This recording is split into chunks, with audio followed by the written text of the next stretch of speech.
Joining us now, Congressman Michael Burgess. He's going to be in that hearing, and he joins us now. Congressman, we know what Dr. Friedman's going to say. We know that he's going to concentrate heavily on containing Ebola in West Africa. Does that satisfy you? Well, you know, you go back to the middle of September, and the president went down to the CDC, and he and Dr. Frieden talked about Ebola has not come to this country, but if it does, we are ready. And we now see that that statement is not operational, and you've quite effectively delineated a number of other things that are not operational. So it does raise that crisis of confidence. I really want us also to concentrate today in the hearing on, we got to fix this. To get this right.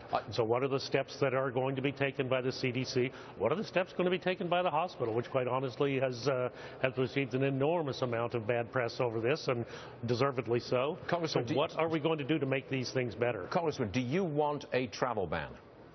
Yes, and I have been asking for this, calling for this for some time. A travel ban only makes sense, Stuart.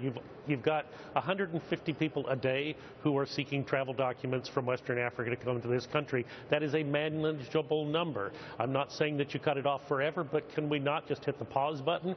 As is written in the pandemic plan that was instituted back in 2005 and amended in July of this year to include Ebola. There is broad authority for that travel ban, and it does need to occur. Now, but hold on a second, Congressman. The president is opposed to a travel ban.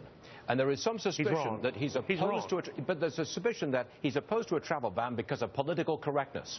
The president is unwilling to keep out poor people who come from a very poor continent, to keep them out of America. The president unwilling to do that. What do you say? Well, look, it's not a permanent travel ban. It is a pause button to allow us to adapt to a changing situation on the ground. But heaven help us if there is a new patient zero in some community hospital within the next 5 or 7 days. It will really seriously tax everything that we've been having to deal with in Dallas would then be doubled at a new location that was still unprepared.